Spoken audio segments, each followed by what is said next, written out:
Right, let's move our attention to this exciting program now. We take a look at one more of the finalists of the MultiChoice Accelerator that was launched by the MultiChoice Innovation Fund. Now, the program was launched to develop and scale up the South African startups and expose them to global investors to unlock further business opportunities at the Expo 2020 in Dubai. Now, this was done in conjunction with the Dubai-based incubator C3 and the DTIC, the departmental leading, or should I say the department leading South Africa's participation at the Expo 2020. We are joined now by Colin Dlamini.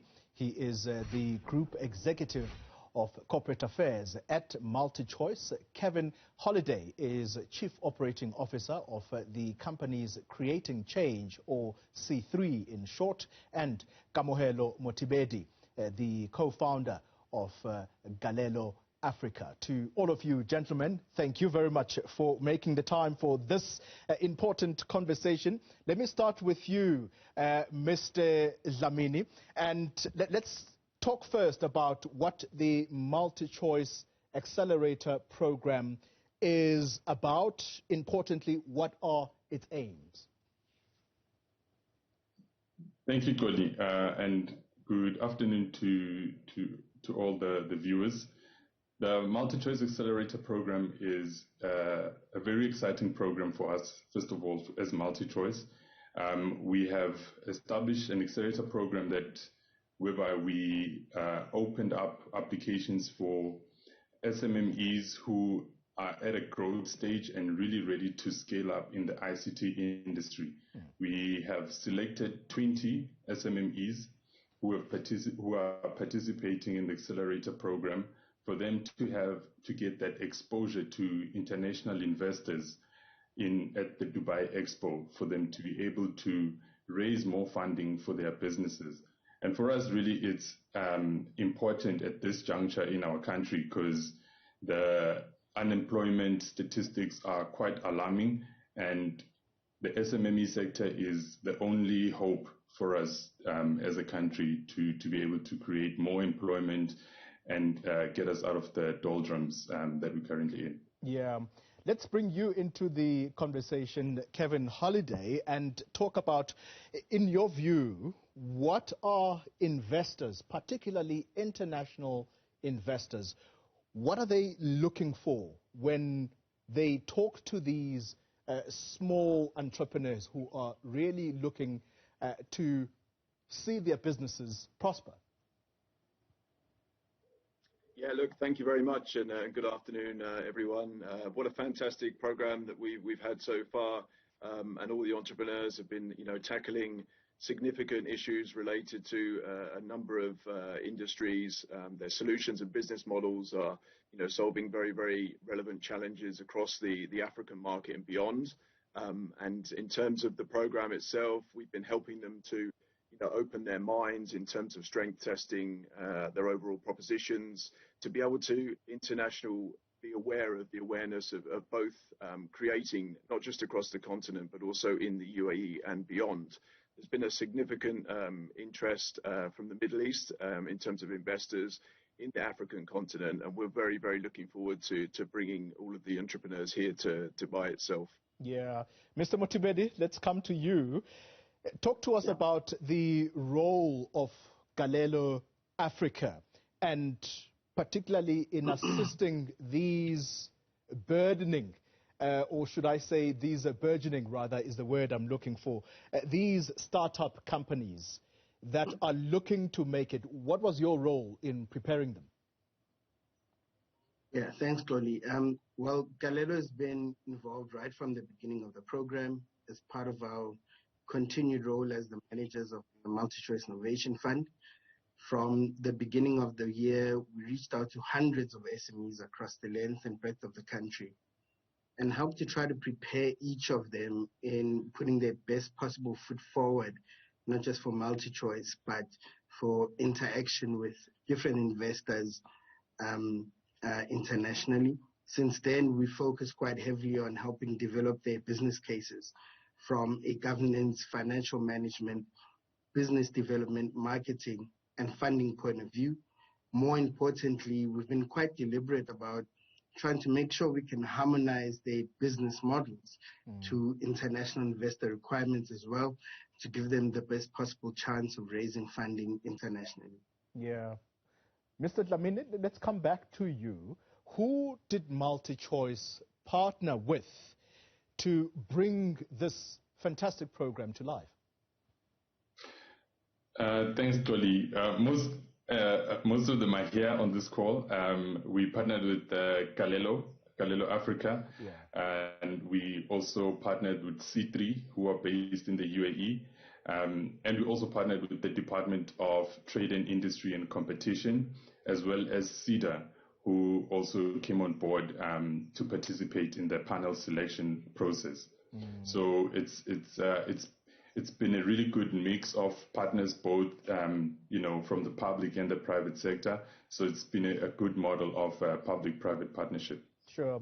And connecting these local startup companies to international investors, these are, I imagine, venture capitalists. In your view, I'm still with you, Mr. Dlamini, what would you say are international investors looking for? And when these guys eventually meet them, what was that experience like? So throughout the program, the accelerator program, we ensure that we get them to be investor ready, and that entailed a lot of work from a business and product capability to ensure that they understand how investors look at various valuations of their businesses, how they're able to start thinking in dollar terms and not just rand terms, just as an example.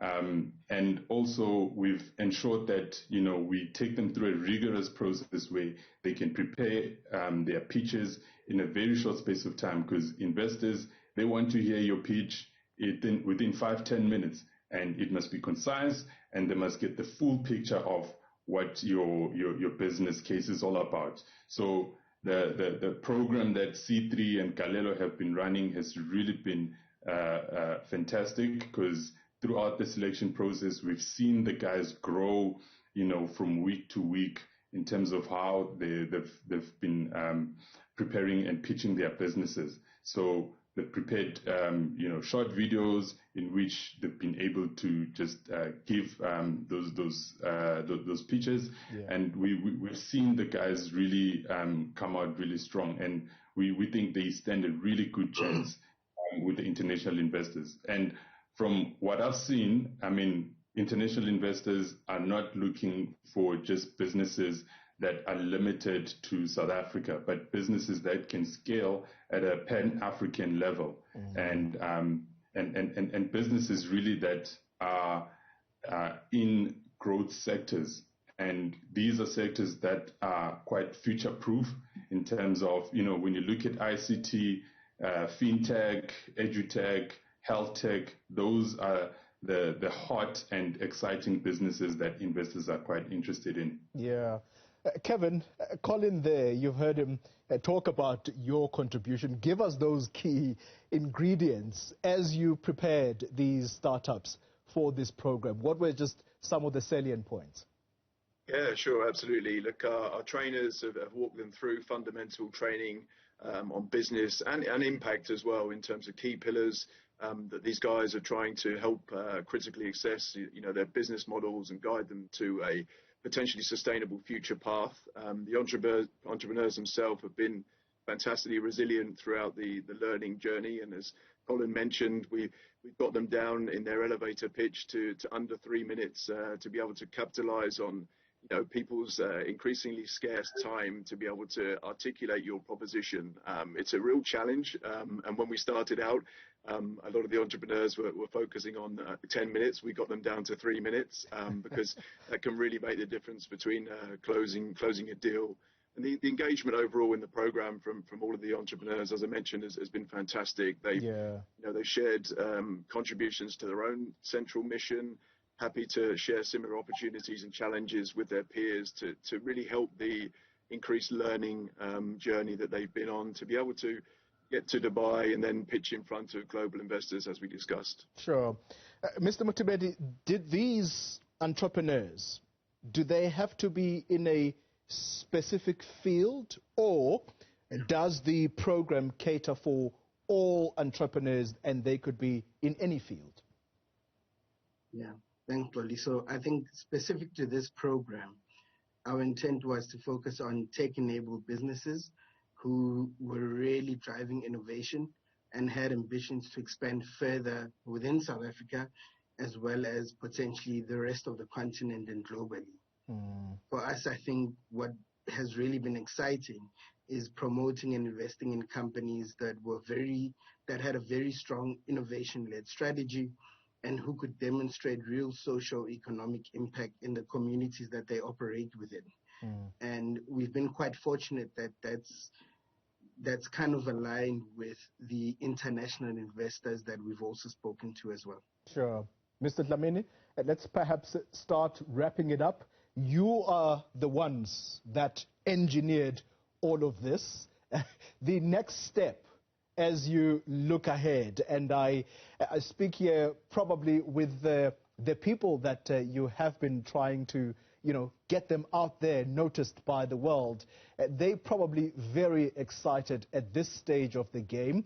What next? What's next, Dolly, is all roads lead to Dubai.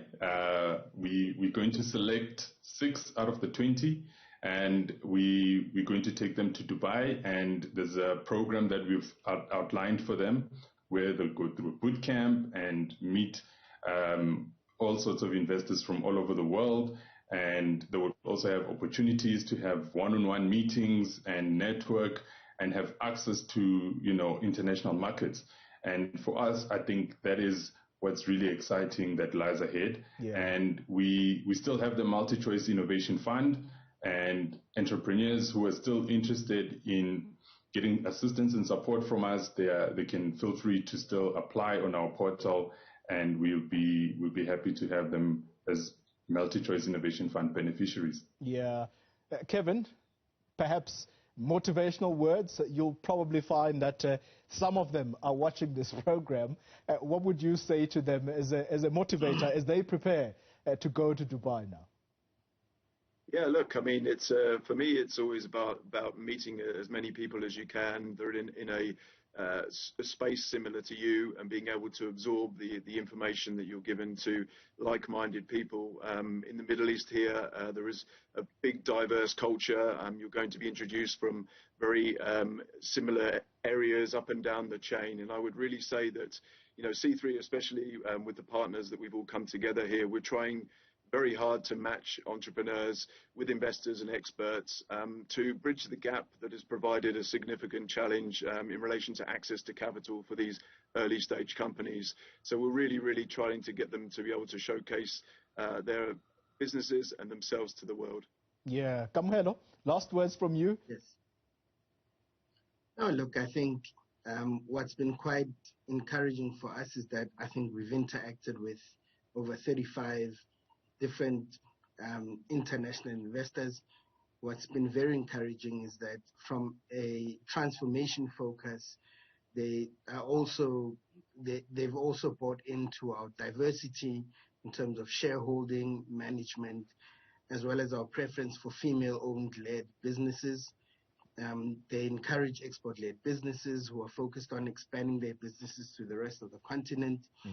We are backing great talent and really skilled founders, and they are also very obsessed with ensuring the innovation and growth of those businesses, and finally delivering good value and return, not just for their shareholders, but the communities they operate within. Well, all the best to all the candidates, and thank you very much to all of you, gentlemen. That was Colin Dlamini, Group Executive of Corporate Affairs at MultiChoice, and Kevin Holliday is Chief Operating Officer of the company's Creating Change, or C3 for short, and Kamuhelo Mutibedi, the co-founder for Galelo Africa. Thanks indeed to all of you for your contribution. Coming up,